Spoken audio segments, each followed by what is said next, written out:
আসসালামু আলাইকুম দর্শক বন্ধুরা, কেমন আছেন সবাই? আমি আছি আপনাদের সাথে আতিক আহমেদ। তো সকালবেলা ঘুম থেকে উঠেই রাস্তায় বের হয়ে দেখি যে আপনার রাস্তায় লোকজনের আনাগোনা অনেক বেশি। তো ভাবলাম এটা হচ্ছে কেন হঠাৎ করে। আগে তো এমন ছিল না, সকালবেলা এখানে লোকই ছিল কম। আর একটু আগায় দেখি যে একটা ইউক্যালিপ্টাস গাছ এখানে ভেঙে পড়ে আছে রাস্তার উপরে। তো ভাবলাম কেসটা কি, এমন হলো কেন? তো একটু আগায় দেখি যে কেসটা অন্যরকম। এর বিষয়টা হলো যে রাস্তার মাঝামাঝি দেখি যে অনেকটাই পুরো হয়ে ভেঙে গেছে। তো একজন এলাকাবাসীকে জিজ্ঞাসা করলাম যে ভাই এটা হলো কেন?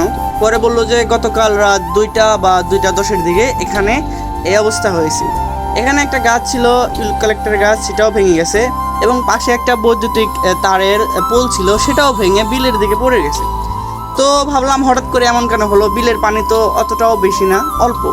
তো বললো যে প্রকৃতির লীলা খেলা, এমনটা হতেই পারে, যে কোনো সময় এমন হতে পারে। প্রকৃতির কখন কিভাবে কি হয়ে যায় সেটা কেউ বলতে পারে না। দেখতে পাচ্ছেন যে সেটা কিন্তু বাস্তব মুখে প্রমাণিত হলাম এবং পাড়টা কিন্তু ভেঙে একদম ক্রস হয়ে রয়েছে এখানে দেখতে পাচ্ছেন। আর এটার পানি কিন্তু খুবই ঘোলাটে।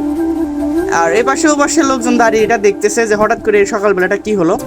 আর এই বিলের ভিতর দিয়ে সেই পানিটা এসছে এবং স্রোতটা এসেছে দেখতে পাচ্ছেন। কিন্তু এই ক্ষেতের ভিতরে পানি অল্প এবং হাঁটু অবধি হবে পানি হয়তো, কিন্তু সেই পানিটা স্রোত নিয়ে প্রকৃতির এলাকায় কিভাবে এটা এত বড় একটা পার্কে ভেঙে পুকুরের ভিতরে নিয়ে গেল, সেটাই কিন্তু চিন্তার বিষয়।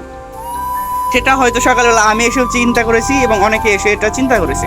তো দেখতে পাচ্ছেন কিন্তু এখানে গাছটা কিন্তু পড়ে আছে আর একজন লোক হেঁটে যাচ্ছে। আগেই বলেছিলাম যে এখানে পানি কিন্তু অল্প এবং হাঁটু অবধি পানি, দেখতে পাচ্ছেন সেটা। আর এই ইউক্যালিপ্টাস গাছ এখানে রাস্তার উপর পড়ে আছে, আসা যাওয়া ঝামেলা হয়ে যাচ্ছে এখানে। এবং পানিটা কিন্তু খুবই ঘোলাটে। লোকজন দাঁড়িয়ে থেকে দেখতেছে যে হঠাৎ করে এটা কেন হলো, কিভাবে হলো, কিছুই বুঝতে পারতেছে না কেউ, কারো মাথায় এটা আসতেছে না। আর এই হলো সেই জায়গা যেখানে গতবার এখানে ভেঙে গেছিল। সেই অনুযায়ী এবার একটু মোটা করে সুন্দর করে শক্তভাবে লাগিয়ে দিয়েছে যেন না ভাঙে। কিন্তু প্রকৃতির কি লাগলে দেখুন, এখানে না ভেঙে সেটা ভেঙেছে ওই পাশে গিয়ে। দেখা যায় যে ভেঙে পুরোটা চলে গেছে পুকুরের ভিতরে। আর পানিটা কিন্তু অনেকটাই গভীর। গতবার এখানে দেখেছিলাম যেখানে ভেঙেছিল সেখানে অনেকটাই গভীরতা পানি ছিল। আর এখানে একটু সাঁকো বানিয়ে সেটা চলাফেরা করেছিল। আর এই পোলের যে লাইনটা, সেখানকার লাইনটা চলে গেছে ওই পাশে, কিন্তু মাঝখানে একটা পোল ছিল সেটা পড়ে গেছে একদম বিলের ভিতরে। সেটা দেখা যাচ্ছে না, পানি হাঁটু পানি হওয়ার কারণে বা একটু বেশি ওখানে দেখা যাচ্ছে ওদের কারণে বেশি ভেঙে গেছে। তো ভিউয়ার্স দেখতে পেলেন যে এই রাস্তাটা কিন্তু অনেকটাই ভেঙে গেছে। আর যেখানে আমি কালকে রাত 9টা অবধি ছিলাম, দেখা যায় যে বিকেলবেলা এবং রাতে বসার মতো একটা পরিবেশ এখানে আছে। আর এখানে রি করে সবসময় বাতাস বয়ে যায়, সেখানে বসলে ভালো লাগে। কিন্তু সকালবেলা উঠে দেখি আজব কাণ্ড।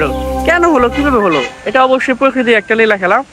দেখা যায় যে আপনার কখন কিভাবে প্রকৃতি কোন দিক দিয়ে বয়ে যায় সেটা কেউ বলতে পারে না। তো যেখানে সেখানে প্রকৃতির কিন্তু একটা অন্যরকম লীলা খেলা হতে পারে। দেখতে পেলেন যে গত রাতে কিন্তু আমি এখানে ছিলাম, বাট সকালবেলা এটা এসে দেখি যে এই অবস্থা। তো সেখানে কিন্তু একটা বৈদ্যুতিক পোলও ছিল, সেটা কিন্তু ভেঙে পড়ে গেছে।